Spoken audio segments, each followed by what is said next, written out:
Depression এখনকার সময়ে সব থেকে আলোচিত একটা জিনিস।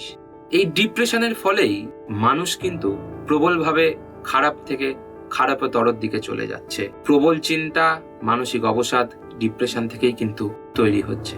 কিন্তু কেন এই ডিপ্রেশন তৈরি হচ্ছে, এই ডিপ্রেশনের মূল উৎস কোথায়, বাস্তুমতে তারও কিন্তু ব্যাখ্যা দেওয়া আছে।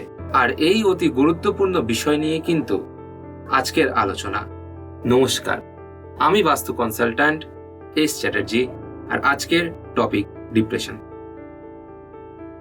আমাদের এই আলোচনায় আজকে প্রবেশ করার আগে আমি বলতে চাই, এই ডিপ্রেশন কিন্তু অনেক কারণে আসতে পারে। হতে পারে জীবনের এমন কোনো বড় দুর্ঘটনা, এমন কোনো কিছু যাতে আপনি কিন্তু খুব দুঃখ পেয়েছিলেন এবং সেই জিনিসটাই আপনি আর কাটিয়ে উঠতে পারছেন না, আর তা থেকেই তৈরি হয় ডিপ্রেশন।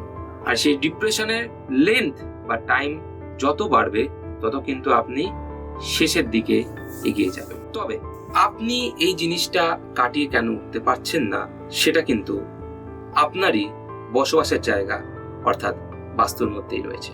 দেখবেন ডাক্তার দেখাচ্ছেন, আপনি কিন্তু কাউন্সিলিংও করিয়েছেন, ফল হচ্ছে না। অনেক চেষ্টা করছেন, সুপরামর্শ নিচ্ছেন, ভালো থাকার চেষ্টা করছেন, পারছেন না। আর এই ডিপ্রেশনই কিন্তু ঠেলে দিচ্ছে শেষের দিকে। আবার দেখা যায় এই ডিপ্রেশনের ফলে কিন্তু রাগ প্রচুরভাবে বেড়ে যাচ্ছে।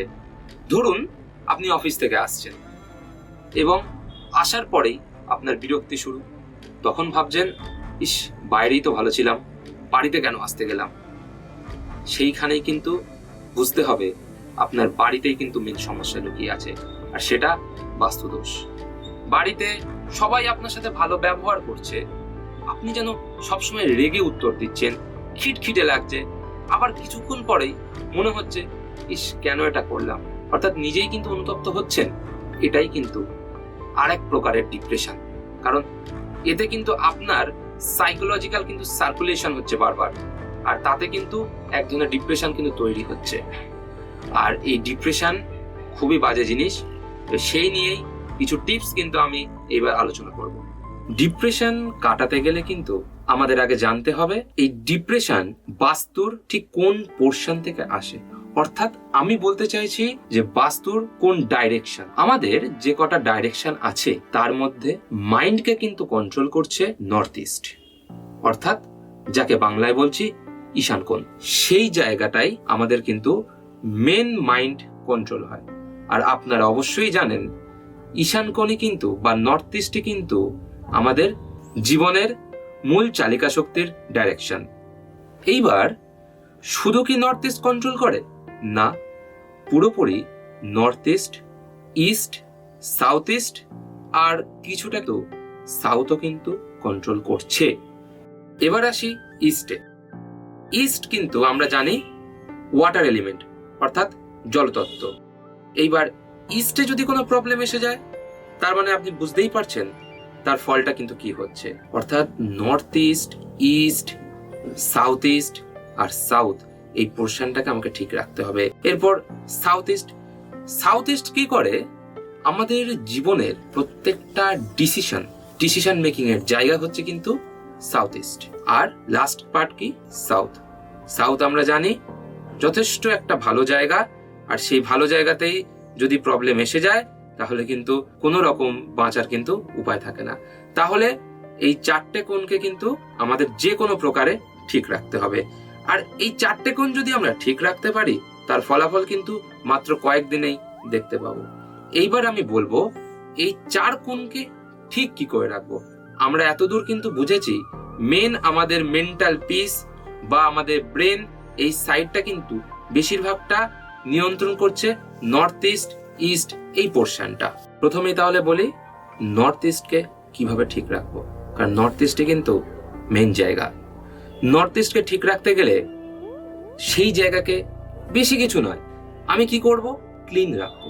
প্রথমে আমি আমার বাড়ির নর্থ ইস্ট ঠিক কোন জায়গায় পড়ছে সেটা বেছে নেব। তারপর কি করব, সেই সেক্টরের যাবতীয় যা যা ময়লা আবর্জনা যদি এরকম কিছু থেকে থাকে ক্লিন করে দেবো। আর নর্থ ইস্টে কিন্তু আমরা কোনোভাবে জুতো, বাথরুম এগুলো কিন্তু রাখতে পারবো না। কারণ যদি জুতোর জায়গা রাখা হয় তার মানেই বাইরে থেকে ময়লা ঢুকছে, ব্যাকটেরিয়া ঢুকছে, এইগুলো কিন্তু বাস্তুমতে সম্পূর্ণ নিষিদ্ধ। তাছাড়া আপনি যদি সাইন্টিফিক্যালি ভেবে দেখেন সেটা কিন্তু খুবই খারাপ। এবার ইস্ট নিয়ে বলি। ইস্ট হচ্ছে আমার ওয়াটার এলিমেন্টের জায়গা। এই ওয়াটার এলিমেন্টে আমি এমন কোনো জিনিস রাখতে পারবো না যা ওয়াটার এলিমেন্ট নয়।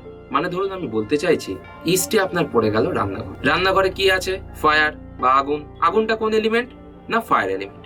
এখন তাহলে যদি জলের জায়গায় আমি আগুন ব্যবহার করি, ফায়ার এলিমেন্ট আর ওয়াটার এলিমেন্ট দুটো কিন্তু অপোজিট। আর তাহলে কি হলো? সেই জায়গা থেকে নেগেটিভিটি এনার্জি স্টার্ট হলো। এইরকমই এবার চলে আসি সাউথ ইস্টে। সাউথ ইস্ট সেকশনটা কি করব? ওই জায়গাটা কিন্তু আমার থিঙ্কিং এর জায়গা। সেই জায়গাতে আমি কখনোই নোংরা করতে পারবো না, ঠিক জাস্ট লাইক নর্থ ইস্টের মতো। আচ্ছা, তার আগে আমাদের জেনে নেওয়া দরকার সেই জায়গাটার কিন্তু বাংলায় নাম অগ্নিকোণ। তাহলে সাউথ ইস্ট অগ্নিকোণেতে আমি যদি ধরুন জলের কিছু ব্যবহার করলাম বা অন্যরকম কিছু যেটা ফায়ার রিলেটেড নয়, সেইখানে কিন্তু প্রবলেম। অগ্নিকোণে আমি কি রাখতে পারি? ধরুন আপনার বাড়িতে একটা মিটার বক্স। মিটার বক্সটা কোথায় দিলাম? ওই সেকশনে, মানে আপনার অগ্নিকোণে, সাউথ ইস্টে। কিন্তু সেইখানে এই ফায়ার রিলেটেড ছাড়া যদি অন্য কিছু থেকে যায় তাহলে কিন্তু প্রবলেম এসে যাচ্ছে। সাউথ ইস্ট যদি আপনার বাড়ির বেশি জায়গা জুড়ে থাকে, অর্থাৎ আপনার বাড়ির পার্টের যে জায়গাটা সাউথ ইস্ট পড়ছে সেই জায়গা যদি বেশি হয়ে যায় তাহলে কিন্তু আপনি ডিসিশন নিতে অনেকটাই দেরি করবেন। ঠিক তার উল্টোটা, যদি দেখেন সাউথ ইস্ট কম আপনার বাড়ির পোর্শনে, হয়তো অন্যান্য দিক বেড়ে আছে বা মোটামুটি ঠিকঠাক, সাউথ ইস্ট কম আছে, তাহলে কিন্তু আপনি খুব দ্রুত ডিসিশন নেবেন। তাহলে কি বোঝা যাচ্ছে? ডিসিশন মেকিং এর ক্ষেত্রে যে টাইম লেন্থ, এই জায়গাটাকে কন্ট্রোল করছে আমার সাউথ ইস্ট। তাহলে সাউথ ইস্ট আমার কাছে পজিটিভ জায়গা, সেই জায়গাকে আমি অবশ্যই ঠিকঠাক ভাবে রাখার চেষ্টা করব।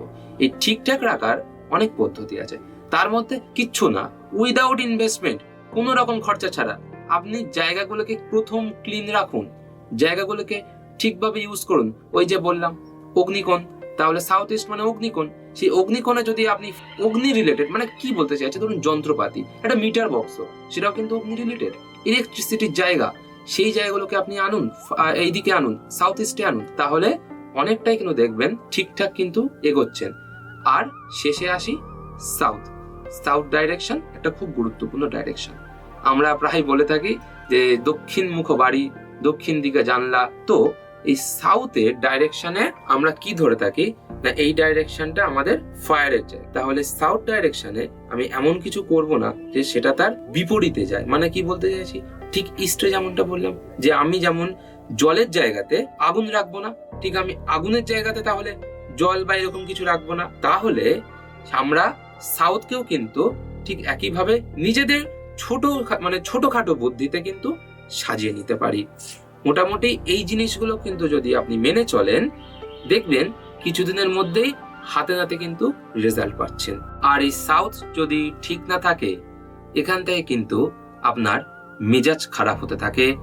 আর রাতে কিন্তু অনিদ্রার ক্ষেত্রেও কিন্তু এটি প্রভাব ফেলে। মানে সাউথ ডাইরেকশনের জন্যই কিন্তু ঘুমেরও একটা বড় প্রভাব ফেলে।